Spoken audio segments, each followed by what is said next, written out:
Romanos capítulo 1, versos 16. Esa es la primera carta después del libro de los Hechos en el Nuevo Testamento, lo que se conoce como la literatura paulina.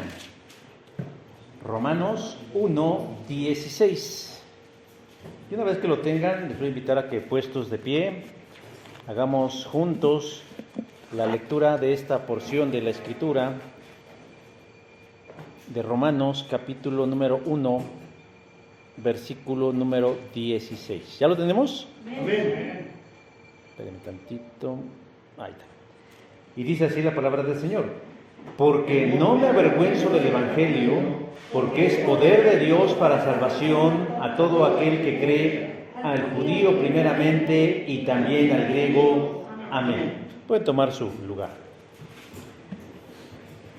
Hoy vamos a tratar un tema que a lo mejor ahora sí me corren.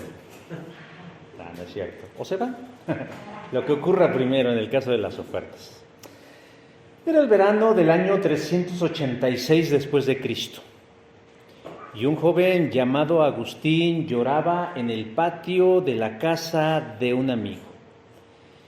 Y lloraba porque sabía que su vida de pecado y de rebelión contra Dios lo dejaba muerto y vacío por dentro. Pero sobre todo porque no podía encontrar la fuerza para cambiar ese destino. Mientras él estaba sentado, llorando y pensando en esas cosas, un grupo de niños ahí cerca de él jugaban y gritaban palabras y cosas que él en ese momento no ponía atención. Pero de pronto su atención se centró en una frase de los niños que repetían constantemente y decía: toma y lee, toma y lee. En ese momento Agustín pensó que le estaba llegando un mensaje del cielo, sobre todo porque esas palabras no podía quitarlas de su cabeza.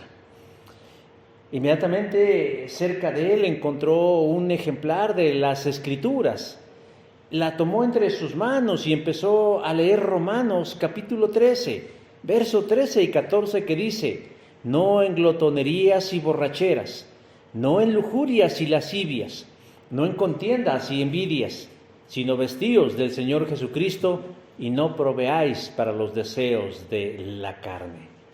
Solo leyó eso y no tuvo que leer más, porque en ese instante, a través del poder de la palabra, Agustín recibió la fe suficiente para confiarle su vida a Cristo.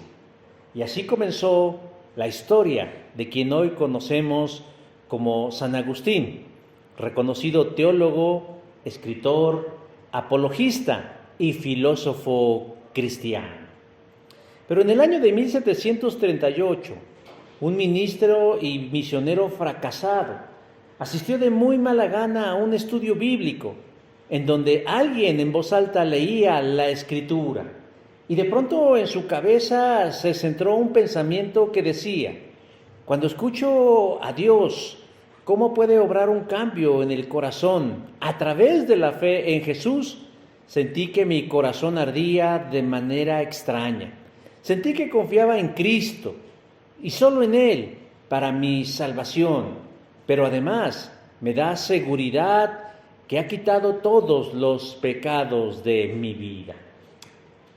Esa noche, Juan Wesley, quien en el futuro sería el padre del metodismo, nacería de nuevo por el poder de la palabra de Dios.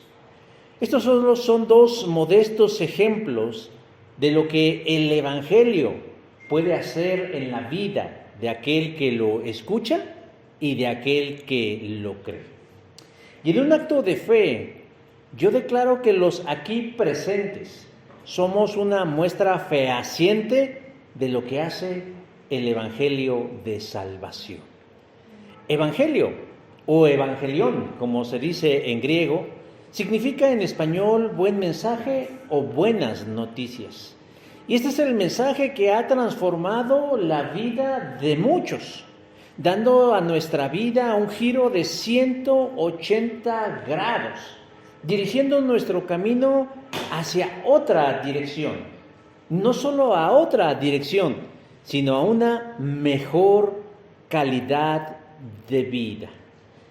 Pero el Evangelio de Dios, como lo menciona Pablo en Romanos 1, es mucho más que información. Hay quienes dicen que información es poder, ¿no? Dicen ahí, información es poder. Pero no siempre es así. Porque nosotros debemos aprender a distinguir entre la información y el conocimiento. Porque mientras la información es algo pasivo, en donde se compone de datos, fechas, números o descripciones, el conocimiento es un verbo que implica acción, cambio, renovación, transformación, y en el ámbito del espiritual implica vida nueva. De tal manera que informarnos únicamente endurece el corazón, porque nos convertimos en bodega de datos, descripciones y fechas y números. Pero nuestra vida, hermanos, requiere del conocimiento. El Evangelio tiene muchas virtudes, pero la más representativa de ellas es que cambia a quien lo cree. Lo transforma o lo transporta de una condición de fracaso a una condición de hijo de Dios con las más altas expectativas. Pablo está escribiendo a la iglesia de Roma, una iglesia de la cual no sabemos quién o cómo se fundó. Pero lo que nos queda cierto es que Pablo no es fundador de la iglesia en Roma. Se presupone que algunos convertidos en Pentecostés, Hechos capítulo 2, algunos romanos estuvieron presentes en la llegada del Espíritu Santo. Pero estos creyentes de Roma no se quedaron en Jerusalén como muchos otros, sino que regresaron a sus hogares y entonces decidieron comenzar a reunirse entre ellos para compartir más acerca de ese Jesús que los transformó. Pero era una fe primigenia, una fe silvestre, una fe sin forma, una fe sin estructura. Y entonces en esta hipótesis, hay quienes dicen que probablemente después de la muerte de Esteban, en Hechos capítulo 7, alguien con mayor conocimiento, alguien con mayores elementos, llegó a la ciudad de Roma y guió a los creyentes a establecer su fe con más forma y con una mejor doctrina. El punto, hermanos y hermanas, es que Pablo quiere conocer la iglesia de Roma, porque no la conoce personalmente. Ha querido visitarla varias ocasiones, pero no ha podido. Y Pablo decide dar un primer paso, escribirle una carta que es distinta a otras cartas, una carta que es singular, porque la carta a los romanos no es como la carta a los filipenses o la carta a los corintios, que trata de asuntos cotidianos o eclesiásticos, sino más bien es un tratado de doctrina bíblica, en donde el tema principal es Dios y su plan de salvación. No es un texto sencillo en donde podamos decir que de una sentada lo podemos leer. Pero Pablo, como buen siervo de Jesús, la escribe con el propósito de asegurar que los hermanos de Roma tengan bien claro el Evangelio, tengan certeza y seguridad de su fe en Jesús y que además el Evangelio que están proclamando en Roma sea el mensaje preciso de salvación. La iglesia de Roma vive en un ambiente complicado, como la gran mayoría de las iglesias, porque precisamente el mensaje de fe enfrenta oposición. No es bien recibido el mensaje de salvación. Y esto nos lleva a pensar que es una realidad que no ha cambiado con el paso de los años. Porque aun cuando hoy presumimos de progreso en la sociedad humana, la verdad es que el Evangelio sigue siendo una causa de conflicto para algunos. Confirmando las palabras de Pablo en otra carta que dice: la palabra de la cruz es locura para los que se pierden. Es decir, para la gente que no entiende, o que no acepta, o que no cree en el Evangelio, lo que dice la Biblia es locura. Primera carta a los Corintios, capítulo 1, verso 18. El punto es que la presión de la sociedad es sobre la iglesia, sobre los miembros, al punto que algunos se han sentido tan presionados, obligados a abandonar su fe, a dejar de ser cristianos. Pero otros más están siendo tentados a hacer de su fe algo más personal, algo más privado, algo que implique no tener conflicto con nadie, hacer de su fe algo más oculto. De alguna manera empiezan a sentirse avergonzados de su fe en Jesús. Y por eso Pablo les escribe, no solamente para presentarse como siervo de Jesucristo, sino para alentarlos a no sentirse avergonzados de ser cristianos ante los incrédulos, que es algo que también puede suceder en la iglesia de este siglo. Y Pablo da 3 argumentos contundentes de por qué usted y de por qué yo no debemos sentirnos avergonzados del Evangelio. Y eso es lo que hoy quiero compartir con ustedes, planteando una pregunta fundamental. ¿Por qué no debo sentirme avergonzado del Evangelio? La respuesta está en el verso 16, cuando dice: yo no debo sentirme avergonzado del Evangelio de Dios, porque el Evangelio de Dios es poder. Dice, porque es poder de Dios. Pablo está en la ciudad de Corinto, está en su tercer viaje misionero y aprovecha que no tiene muchas ocupaciones para escribir la carta a los romanos, que ya dije, es una iglesia que Pablo no conoce. Pero es una iglesia que por alguna razón le crea fascinación a Pablo y está dispuesto a visitarla. Si ustedes leen el libro de los Hechos, Pablo tiene ya su itinerario. Él piensa ir a la ciudad de Jerusalén, a pagar un voto y de ahí emprender un viaje para visitar a los hermanos en Roma. No obstante, a través de una visión, Pablo es advertido de que él presentará problemas en Jerusalén. Hechos capítulo 21. Y es probable que eso haya hecho pensar a Pablo que esos problemas podrían retrasar o inclusive impedir que él pueda llegar a Roma. Y eso es lo que lo motiva a escribirle a los romanos. Además de que él sabe cómo nació la iglesia.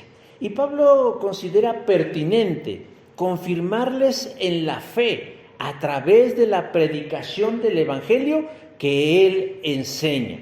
Por eso decía hace un rato, la carta a los romanos es una carta distinta a las demás. Es propiamente un libro de estudio doctrinal.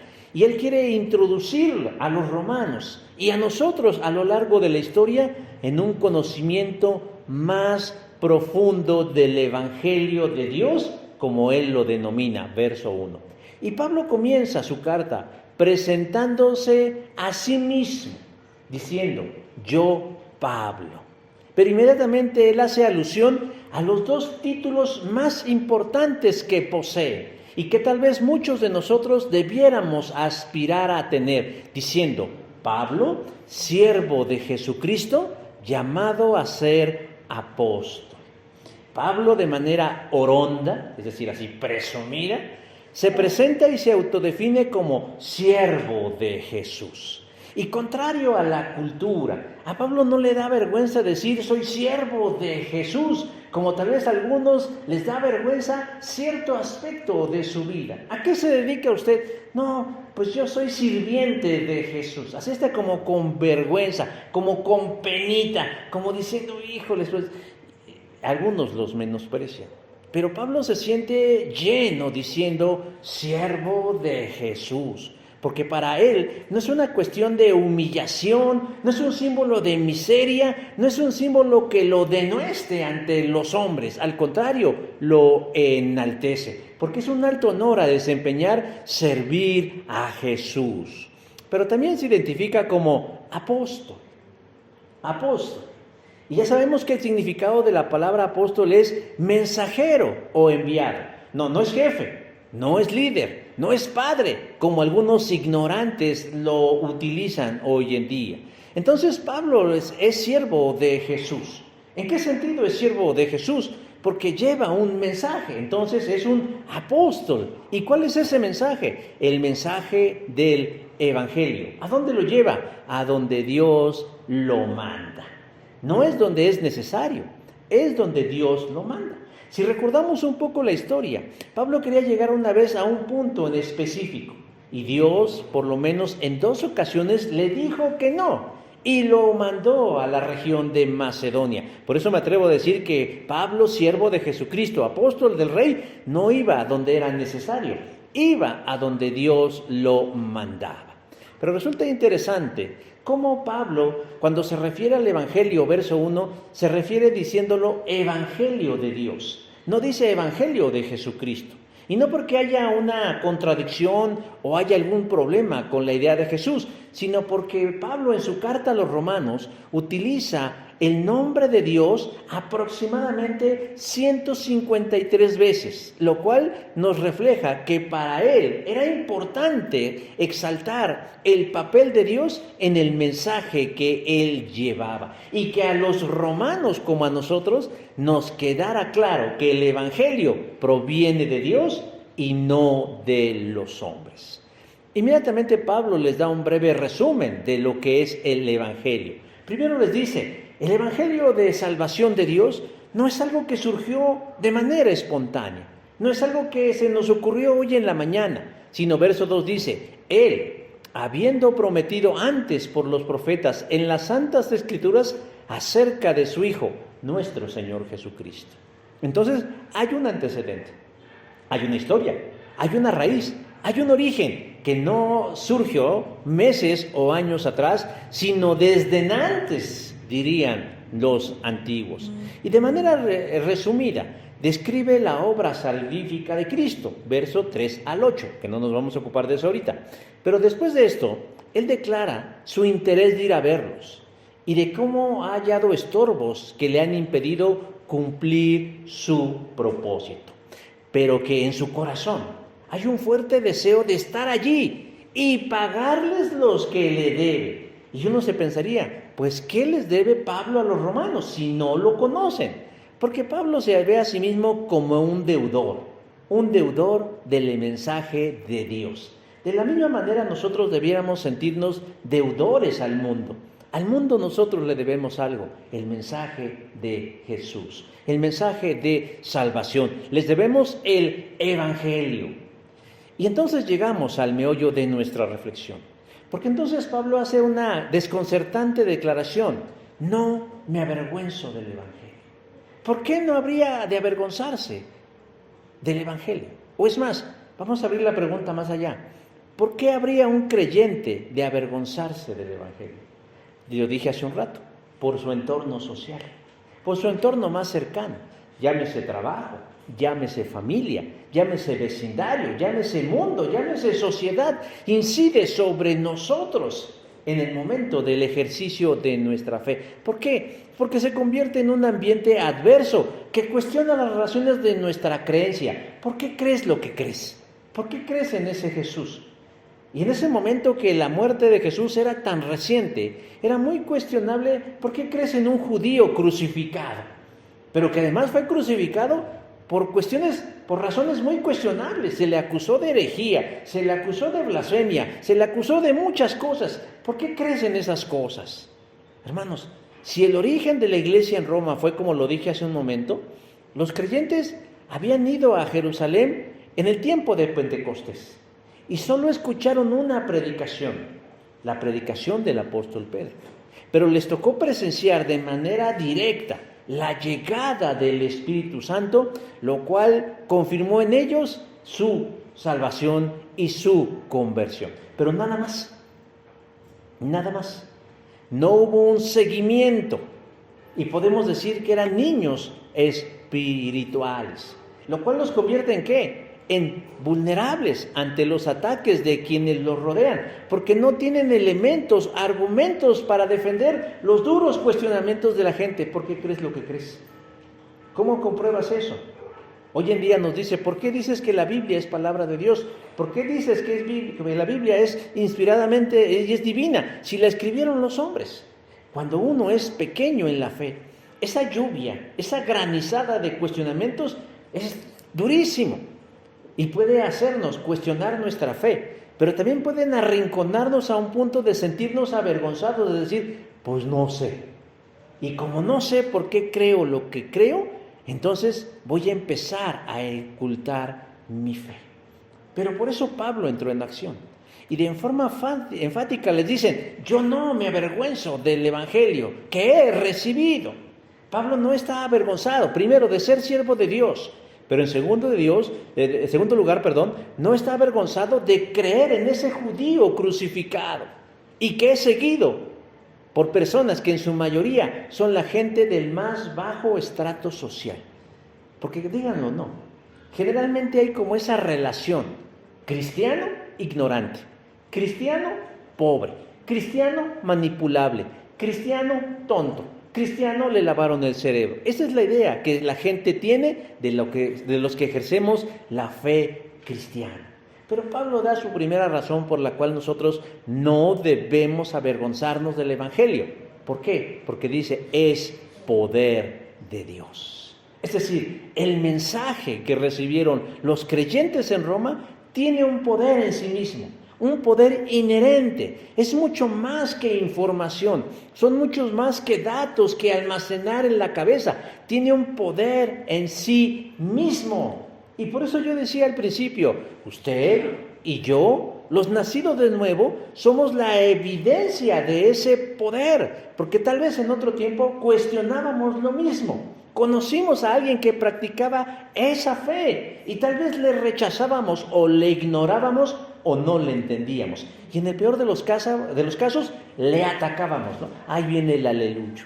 Ahí viene el atolero, ahí viene el saltapatrás y muchas formas que se decían, cosas de su religión. Yo recuerdo, mi esposa siempre, desde que yo la conozco, es cristiana, y tenía yo un grupo de amigas en donde un día yo platicando con ella, no me acuerdo de qué, y cuando terminamos se acercaron a mí y dijeron, ¿qué? Ya te está platicando de sus cosas, ¿verdad? Yo sé, rara mi amiga. Pero en ese momento estamos sentados, como dice el Salmo número 1, en la silla del escarnecedor, ¿no? En la silla del que enjuicia y descalifica al otro.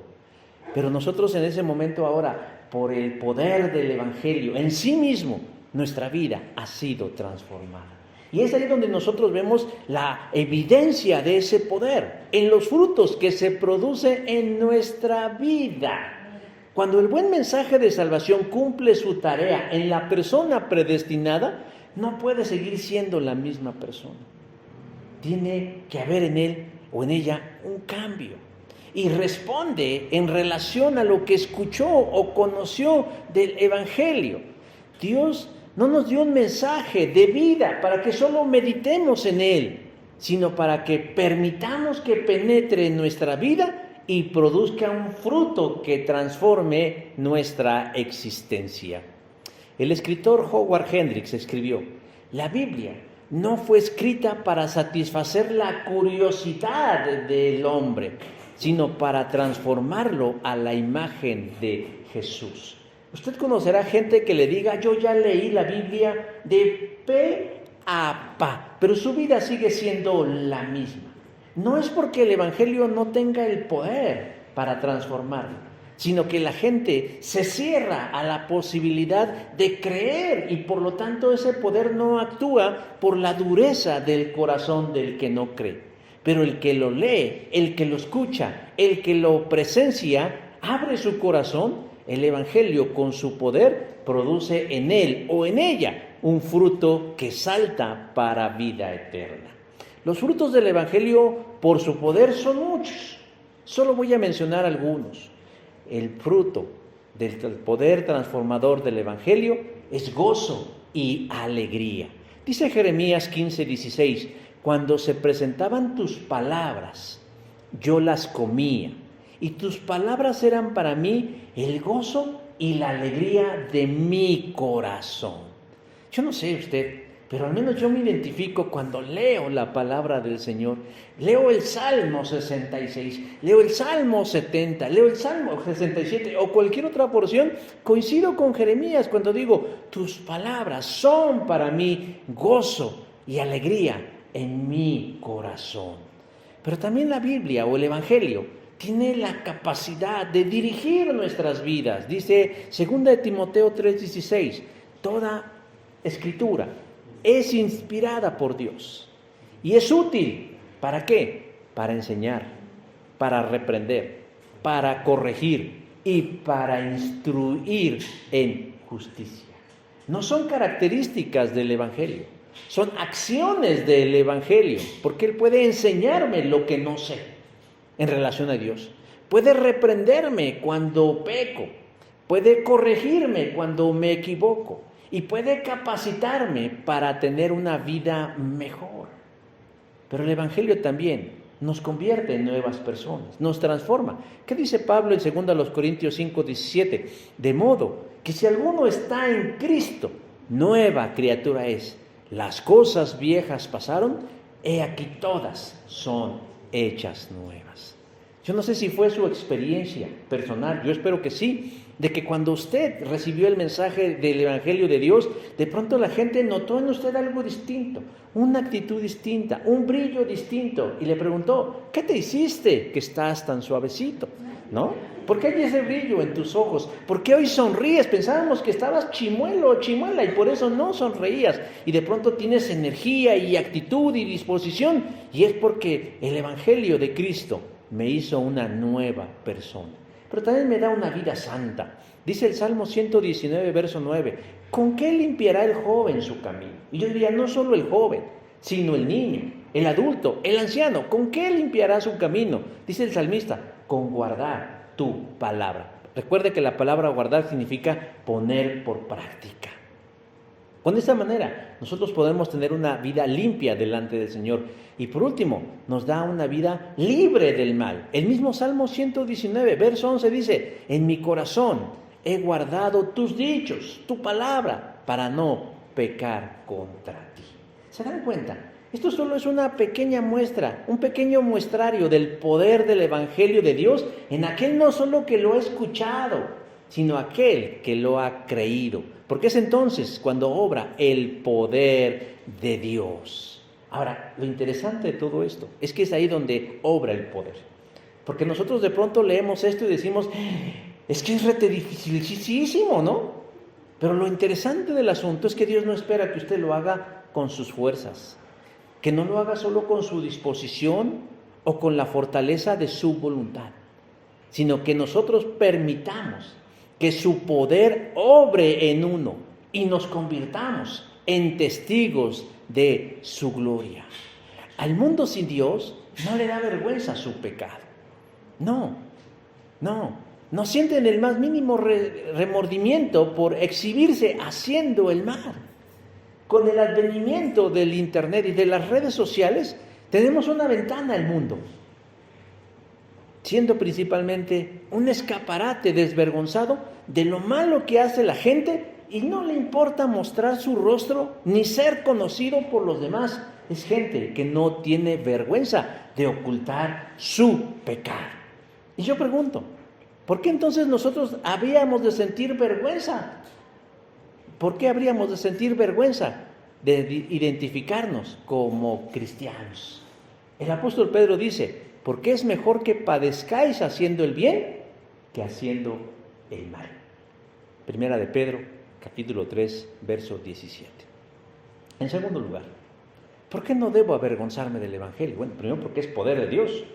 Segundo, porque es para salvación, dice verso 16, es para salvación. Yo no debo avergonzarme del Evangelio porque tiene poder para salvar. Y la gran pregunta es, ¿de qué o por qué? Y eso únicamente lo que me refleja es que si alguien dice, ¿de qué me tiene que salvar Dios o el Evangelio? Eso lo único que a mí me da como señal es que el ser humano no está consciente de su condición en la que vive y en la que muere. Y es su condición de perdición. El ser humano vive como si esta vida fuera lo único que tuviera. Y por eso la vives sin freno. Comamos y bebamos, que mañana moriremos, ¿no? Alguien pregunta, si alguien te dijera, está por allegarse el fin del mundo, ¿tú qué harías? No, hombre, pues le daría vuelo a la tarjeta, al fin ya no le voy a pagar, ¿verdad? Y probaría esas cosas que a lo mejor la vida ya no me va a dar. Pero eso habla, hermanos, de una ignorancia espiritual. Y no es así. La vida en este planeta es solo un breve lapso en la eternidad. Solo es un pedacito de la vida. Y después, ¿qué sigue? ¿A dónde iremos? ¿Hay eternidad? El relativismo, hermanos, es obra del diablo. Porque ha convencido al ser humano casi en su generalidad que usted puede crearse su propia opinión de las cosas. Por eso dice, no hay verdades absolutas, no existe la verdad absoluta. Todo es relativo. Nada es verdad, nada es mentira, todo depende del cristal con que se mira. Y por lo tanto Ada tiene una opinión, y Lauris tiene otra opinión, y Leonardo tiene otra opinión. El relativismo dice, habemos muchas opiniones de lo mismo, porque desde ahí ese ventilador se ve de una manera, porque de allá se ve de otra. Entonces tenemos derecho a nuestra propia opinión. Y eso lo llevamos a niveles mucho más serios, como para definir qué es lo bueno y qué es lo malo. Bueno, lo que es bueno para mí no es lo bueno para alguien. Y así lo que es malo para alguien no es lo bueno. Y entonces caemos en este relativismo moral, porque entonces lo llevamos a otro nivel, inclusive lo espiritual, diciendo, pues yo si no quiero, no hay eternidad. Yo pienso que no hay eternidad. No tengo nada como probar que no hay. Simplemente porque no quiero, porque no me gusta, porque no me agrada. Y bueno, ahora, en este siglo, el relativismo nos está llevando a niveles insospechados. Nos están queriendo llevar a creer que cada uno puede crear su propia realidad de lo que sea. Los círculos ya no van a ser redondos, ni los cuadrados van a ser con 4 esquinas y de lados iguales, sino que si usted de pronto va a poder decir, ahora para mí esto es un círculo. ¿Por qué? Porque así quiero. Porque así quiero. Y si yo quiero mañana me autopercibo como una mujer, porque así quiero. Y después de hombre. ¿Cómo se llama esta artista que primero era mujer, luego ya dijo que era cisgénero, luego ya dijo que era hombre y luego ya dijo que era mujer? ¿Selena Gómez? No. ¿Demi Lovato? Imagínense esta mujer tan confundida. Según sus hormonas y su ánimo, un día es mujer, otro día no, ya no quiero ser mujer, ahora quiero ser otra vez hombre. Yo no, ya no quiero. Oh, pues, qué barbaridad. Con esa inconsistencia no se puede formar una vida. Hermanos, a esto se le llama pensamiento kantiano, en referencia a un filósofo alemán llamado Immanuel Kant, quien dijo, tú te puedes crear tu propia realidad, la que tú quieras. Si tú dices que el pasto es morado, pues es morado, para ti el morado es ese. Pero si para ella es verde, pues está bien, es verde. Hermanos, pero en lo que respecta al destino eterno, el relativismo también ha tenido su injerencia, ha metido su cuchara y ha tratado de convencernos que cada uno de nosotros somos constructores de nuestro propio destino. Y así lo dicen, nuestro propio destino. ¿Y será que de veras es propio? ¿Será? A ver, ¿quién de nosotros puede decidir cuántos años va a vivir y cómo los va a vivir? O sea, una cosa es esforzar y una cosa es crear ciertas condiciones, pero muchas veces hay variables que nosotros no podemos controlar. Algunos de ustedes conocieron a mi madre. Y yo recuerdo que en su juventud, en mi infancia, en su juventud ella decía, yo de vieja no quiero ser una carga para los demás. Y sin embargo, a los 60 años ella tuvo un accidente cerebrovascular que la convirtió en una carga para los demás. Una carga de amor, pero una carga, a final de cuentas, para los demás. Durante 17 años. ¿Ella construyó su propio destino? No, no lo construyó. A lo mejor hubo cosas que hicieron que fuera menos gravoso, pero ella no podría decir, yo construyo mi propio destino. No es una cuestión de pensamiento, o de intensidad, o de sinceridad. Pero el relativismo o el pensamiento kantiano dijo, tú eres constructor de tu propio destino. Y si tú te quieres ir al cielo, pues vete al cielo, porque eso tú lo puedes decidir. O peor aún, no hay destino. No hay destino. ¿Han conocido a alguien que dice, no, es que no hay cielo ni hay infierno, todo está aquí? El karma está aquí. Hermanos, pero la realidad es otra. Y los cristianos debemos ser realistas. Y es algo que a este mundo y a esta sociedad le molesta. Decir, yo soy realista. ¿Qué significa ser realista? Que yo sí creo que existe una realidad que aplica para todos. Que el sol sale para todos. Y que el sol se mete para todos. Y que si llueve es para todos. Y que si el pasto es verde para todos. Eso es realismo. Y la realidad, hermanos, es que el ser humano necesita ser salvado. Está condenado a la perdición eterna. Está condenado, hermanos, a la perdición eterna. La gente de Roma en los días de Pablo buscaba la salvación de su alma. Los filósofos sabían que el ser humano estaba enfermo y que necesitaba ayuda. Ejemplo, Epicteto. ¿Qué nombre, verdad? Imagínense, Epicteto González, no. Epicteto llamaba a sus reuniones hospitales para el alma enferma. ¿Por qué? Porque él pensaba que ahí la gente podría encontrar salvación. Epicurio denominó a sus enseñanzas la medicina de la salvación. Ahora sí me salió el pueblo. La medicina de la salvación. La medicina de la salvación. Séneca dijo que el hombre era consciente de su debilidad e ineficiencia en la vida y que todo hombre procura su salvación. Nuevamente Epicteto dijo, las personas buscan la paz, pero no aquella que proclama el César, sino aquella que proviene de Dios. Y esa realidad no ha cambiado con el paso de los años. La gente dice que el progresismo es la respuesta al problema del hombre. Es decir, que conforme avanzamos, evolucionamos y mejoramos. Y no es cierto. El problema sigue siendo el mismo. El ser humano del siglo I, del tiempo de Pablo, es el mismo ser humano del siglo XXI, del tiempo nuestro, que necesita un Salvador. Y muy en el fondo intuimos que necesitamos ser salvados. ¿Por qué?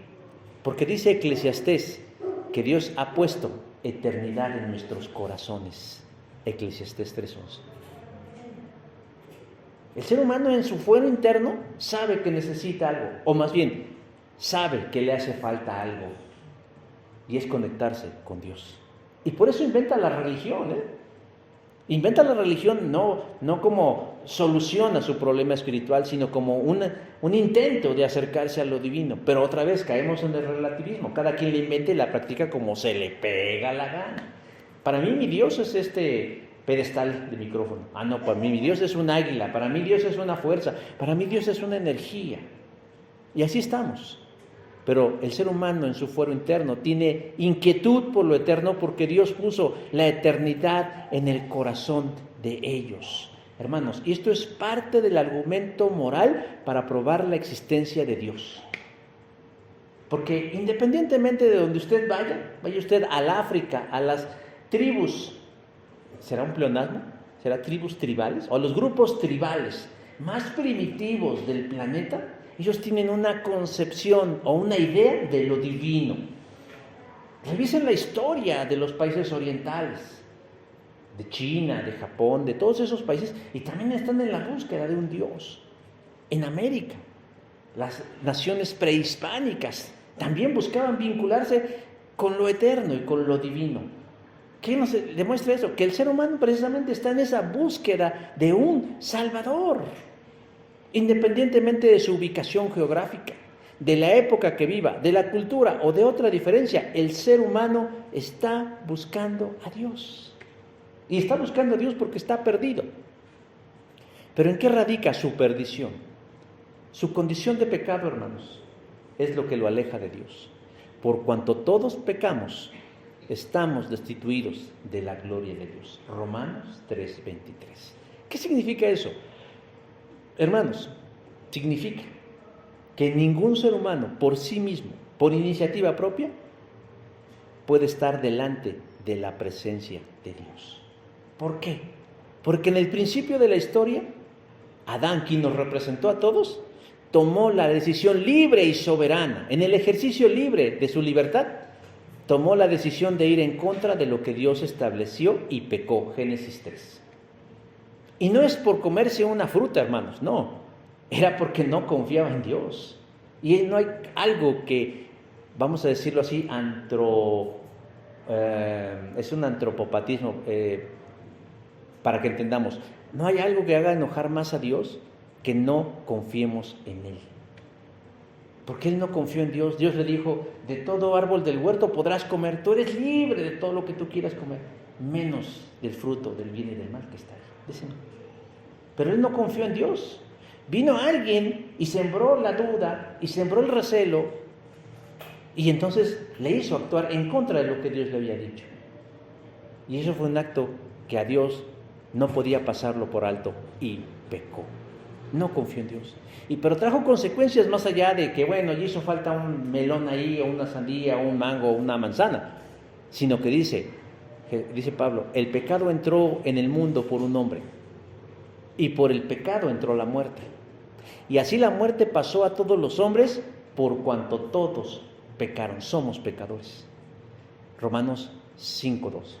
Nacemos pecadores, vivimos pecadores, y tristemente muchos mueren pecadores. Pero además, hermanos, mientras estamos en este mundo, somos zombies espirituales, porque estamos muertos espiritualmente.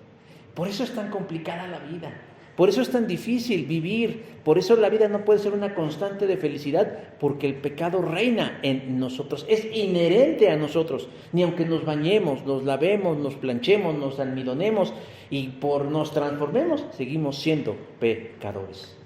¿Y eso qué trae como consecuencia? La paga del pecado es muerte. Hermanos, de eso quiere salvarnos Dios. Por eso es preciso la necesidad de un Salvador. Y Dios ya lo proveyó. ¿En quién? En Jesús, cuyo significado de su nombre es Dios salva. La obra máxima de Cristo es rescatarnos de ese destino. Y ese es el contenido del Evangelio. Mas Dios muestra su amor para con nosotros, en que siendo aún pecadores, Cristo murió por nosotros. ¿Y sabe qué es lo más extraordinario? Que es por gracia. Que es por gracia. Lo único que Él nos está pidiendo es fe en lo que yo acabo de decir. Porque Jesús tomó nuestro lugar y el castigo de Dios fue sobre Él, para que usted o yo no tengamos que pagarlo y procurarnos un lugar en la eternidad de manera gratuita. Ahora, ante este mensaje, ¿podemos sentirnos avergonzados? No debemos sentirnos avergonzados, sino al contrario, alentados a vivir para Dios, agradecidos, porque Él ha resuelto nuestro mayor problema, nuestra mayor dificultad. Nos ha reconciliado con Él a través de Jesús. Hemos llegado a ser sus hijos por adopción, y ahora tenemos derechos, privilegios y responsabilidades con Dios, pero siendo mayor la gracia de su salvación. ¿Por qué no debemos nosotros avergonzarnos del Evangelio? Primero, porque es poder de Dios. ¿Para qué? Para salvarnos. ¿De qué? De nuestra condición de pecado, del castigo eterno, de nuestra perdición, del infierno, si así lo quieren llamar. Y eso es lo que hace el Evangelio. Pero por último, en tercer lugar, ¿por qué no debemos nosotros avergonzarnos del Evangelio? No debemos avergonzarnos del Evangelio de Dios, porque es salvación para todo aquel que lo cree. Para todo aquel que lo cree. Yo no sé qué piensa usted cuando escucha esta expresión de Pablo cuando dice a todo aquel que lo cree. A mí me surge una pregunta. Entonces, ¿no es para todos el Evangelio? Aquí es donde algunos tal vez se van a ir. No, espero que no. Hay que hacer una decisión muy grande. A Michel Sugeley, que es un extraordinario predicador, le preguntaron: ¿por qué ustedes dicen que de tal manera amó Dios al mundo si la salvación no es para todos? Y Michel Sugeley dijo: decimos que de tal manera amó Dios al mundo porque así lo dice la Biblia. Pero la realidad es que la salvación no es para todos. Solamente para el que cree. Pero eso no es de Dios. La salvación es para todos, pero solo la disfruta aquel que cree. ¿Dios ama a todos? Sí, Dios ama a todos. Pero cuando Juan estaba escribiendo su evangelio, dio estas palabras para hacer una distinción importantísima. Él utilizó la palabra mundo o cosmos en griego en un sentido muy estrecho.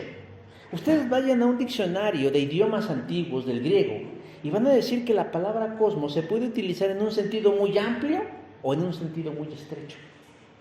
Juan lo utilizó en un sentido muy estrecho. Cuando Juan dijo, porque de tal manera amó Dios al mundo, no estaba hablando del mundo en su totalidad, así como nosotros lo entendemos. Porque para Juan, que era un judío, el mundo únicamente era el mundo de los judíos. Porque de tal manera amó Dios a los judíos, si lo podríamos traducir en términos más entendibles para nosotros. Porque de tal manera amó Dios a los judíos, que ha dado a su Hijo unigénito, para que todo aquel que en él cree no se pierda, mas tenga vida eterna. Se reduce si lo usamos en un sentido estrecho. Se reduce, porque Juan está hablando en primera instancia a los judíos, porque Dios iba a ocuparse en primera instancia de los judíos, y diciendo, Dios vino a salvar a las personas, pero no únicamente a los judíos, no únicamente a los judíos, sino ¿a quién? A todo aquel que cree. Juan 3:16, a todo aquel que cree, que podía ser judío o podría no ser judío. Voy por partes, diría Jack el Destripador. Vamos por partes, diría el sicario, ¿no? Vamos por partes. Cuando nosotros llegamos a Juan capítulo 10, Jesús habla de Él como el buen pastor, ¿no? Dice, yo soy el buen pastor.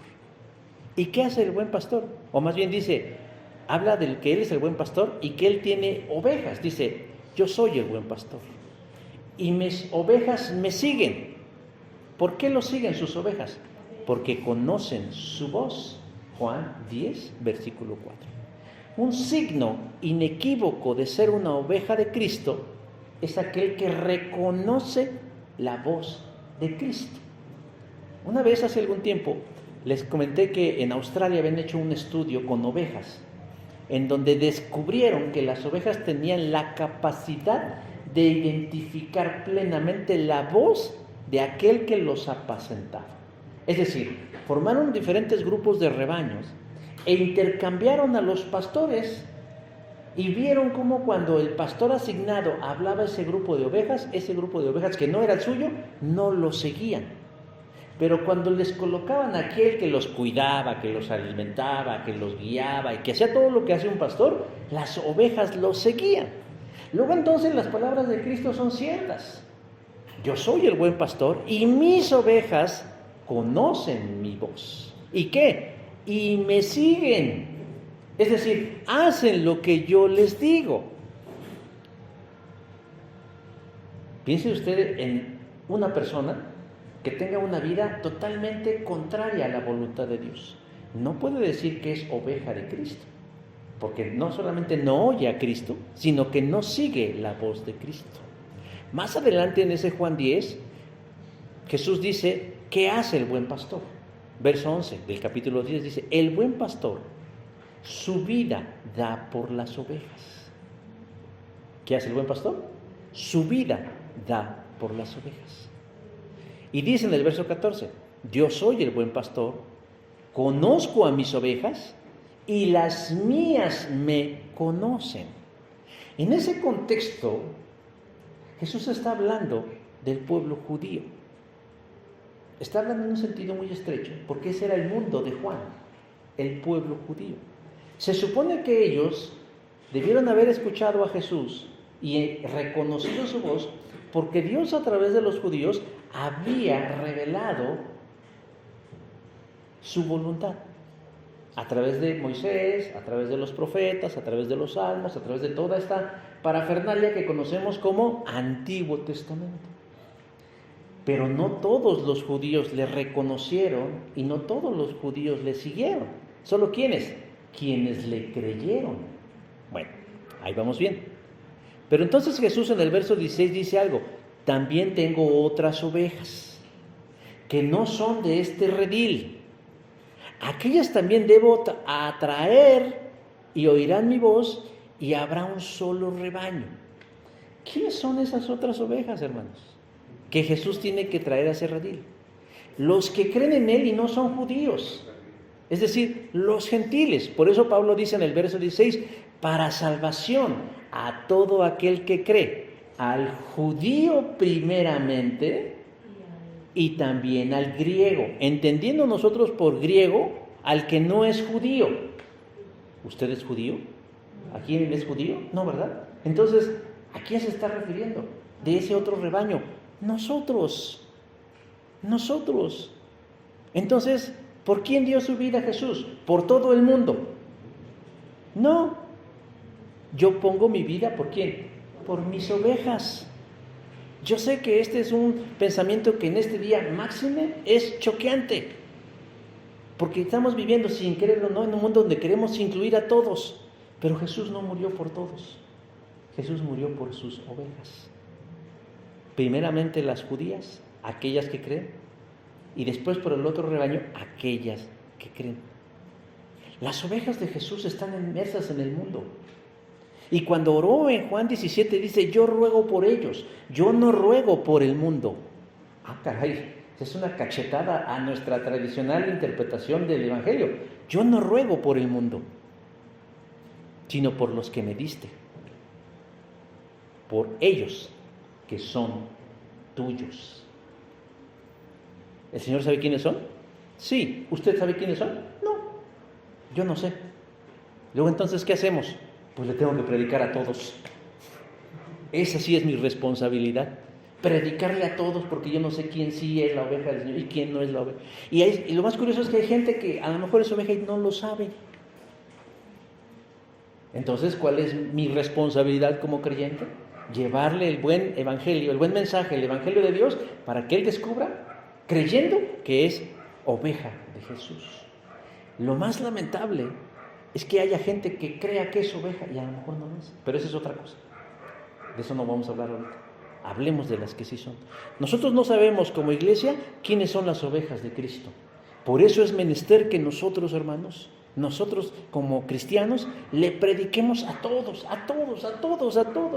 hombres, mujeres, niños, todos, pecadores, a todos. ¿Y quién será el que responda? Aquel que cree en Jesús. Para él es el Evangelio. Y tal vez alguien dirá, bueno, ¿y entonces en qué radica el poder salvífico del Evangelio si no es capaz de salvar a un incrédulo? Hermanos, el poder del Evangelio se ve manifestado en el que cree, no en el que no cree. Cuando hablé de los frutos del Espíritu, cuando hablé del fruto del Evangelio, ¿en quién se va a ver el fruto del Evangelio? En el que cree, no en el que no cree. Porque ¿de qué sirve que el otro escuche el Evangelio y lo entienda? Porque lo puede entender, no, la gente no es tonta, lo puede entender.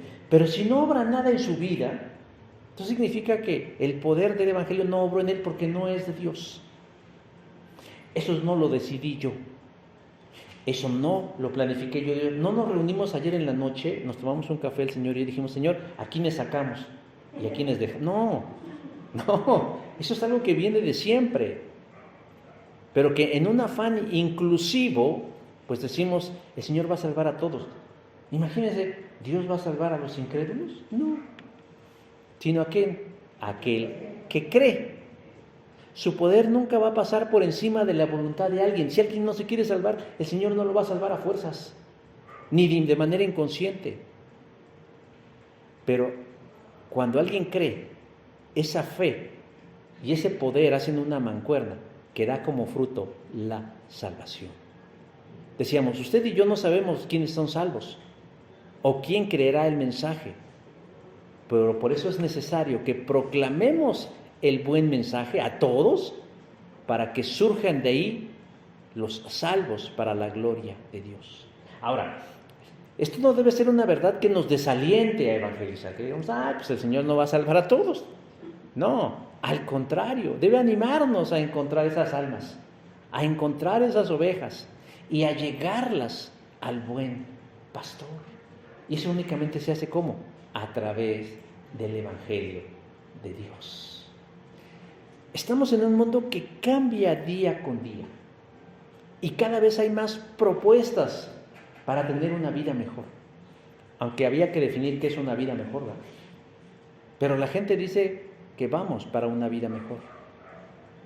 Todo, hermanos, pero todo va con la falsa idea progresista de que conforme pasa el tiempo, cada día somos mejores.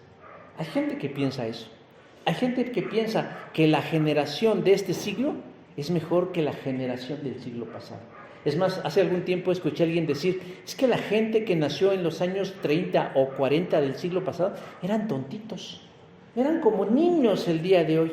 Hermanos, ¿no hay una forma más fea de denostar a un ser humano y pensar que hoy somos mejores que la gente del siglo pasado o que la gente que nos precederá será mejor que nosotros? No es cierto. Tal vez somos distintos en algunas cosas, pero en esencia seguimos siendo los mismos. Pero cualquiera que sea nuestra condición, lo que sí es verdad es que el Evangelio de Dios sigue siendo la respuesta a la mayor necesidad del ser humano. Es su necesidad de Dios y de Cristo. El mismo San Agustín, ese del que hablé al principio, dijo en una ocasión, el corazón del ser humano tiene un agujero en forma de Jesús que solo Jesús puede ocupar. Pero a nuestro alrededor estamos viviendo un momento en donde nos presionan para sentirnos avergonzados de nuestra fe, en donde la tachan de inútil, retrógrada, antigua, impráctica y cuanto más adjetivos se encuentren. Pero hermanos, nosotros no debemos achicarnos ante esos argumentos, porque son argumentos de hombre. Nosotros hoy hemos encontrado en su palabra 3 argumentos para no avergonzarnos de nuestra fe. En primero, porque es poderosa.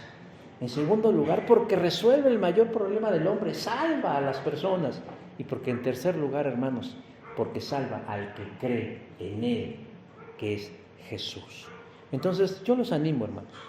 Yo los animo a no avergonzarse, sino a que adoptemos la actitud de Pablo y de manera, iba a decir orgullosa, pero a veces la palabra orgullo tiene una connotación negativa. Por eso me gustó y busqué en el diccionario la palabra oronda, así como lleno, ¿no? Así yo me siento orondo, así de decir, yo soy cristiano y no me avergüenzo del Evangelio porque es poder de Dios para salvación a todo aquel que cree, al judío primeramente y al griego también, a todo aquel que lo cree. Yo les animo a adoptar, hermanos, esa actitud, ese mensaje, ese espíritu, como dirían nuestros hermanos pentecostales, esa actitud de llenura, de no avergonzarnos del Evangelio. ¿Sale? Vamos a cerrar nuestros ojos para orar y decirle al Señor en esta hora, Padre Santo, nos ponemos en tus manos para que tu palabra, Señor, siga fluyendo, no solamente con abundancia, sino también, Señor, con amplitud y con llenura en nuestras vidas. Pero de tal manera, Señor, que al mismo tiempo nosotros nos convirtamos en canales, en trayectos, Señor, por donde pueda fluir el buen mensaje, el Evangelio tuyo y llegar a los corazones que lo creerán. Nos encantaría en sobremanera que fueran todos, pero cuando leemos la Escritura, cuando llegamos, por ejemplo, a esos pasajes, Señor, del Apocalipsis, donde a veces encontramos que posterior a una gran prueba, había personas que ni con eso, Señor, se arrepentían. Nos queda claro que tú tienes una visión de la vida mucho más clara y más objetiva que la nuestra, en donde nos enseñas que habrán personas que endurecerán tanto su mente y su corazón, que ni con la mayor de las tragedias ablandarán o abrirán su corazón a la fe para salvación en Cristo Jesús. Eso, Señor, es muy lamentable. Eso, Señor, es doloroso y es tristísimo. Pero tú sabes por qué suceden estas cosas. Pero como no tenemos injerencia en cambiar esas cosas, en donde sí podemos, Señor, es en hacer la parte que nos corresponde, de seguir compartiendo este mensaje de vida, este mensaje de salvación, este mensaje de vida eterna, para que llegue al corazón de todo aquel que cree, de todo aquel, Señor, que ya está destinado en su vida para ser llamado una oveja de tu rebaño, un hijo de tu familia, un hermano nuestro en la fe. Adiéstranos, avívanos y llénanos de una actitud buena y suficiente para sentirnos como Pablo y poder decir, no me avergüenzo del Evangelio, porque es poder de Dios para salvación. Y que en medio de un mundo en donde la gente no se avergüenza de su pecado, donde la gente no se avergüenza de su maldad, donde la gente no se avergüenza de sus errores ni de sus fallas, sino que al contrario las disculpan, las disfrazan y hasta las pontifican, nosotros también nos sintamos henchidos de ese mismo valor y digamos, no, nosotros vivimos en la verdad y no nos vamos a avergonzar de andar, de vivir y de creer en ella. Y no para crear contienda, sino para proclamar vida eterna en Cristo Jesús, Señor nuestro. Llénanos pues, Señor, de esta nueva, de esta actitud espiritual que vemos en nuestro hermano, el apóstol Pablo, para que podamos ser instrumentos en tus benditas manos. Gracias por este momento y esta oportunidad inmerecida de exponer tu palabra y que quede en la mente y el corazón de los oyentes únicamente, Señor, y plenamente tu verdad y tu propósito y tu mensaje. Te lo pido, Señor, en el nombre de Cristo Jesús, nuestro Salvador.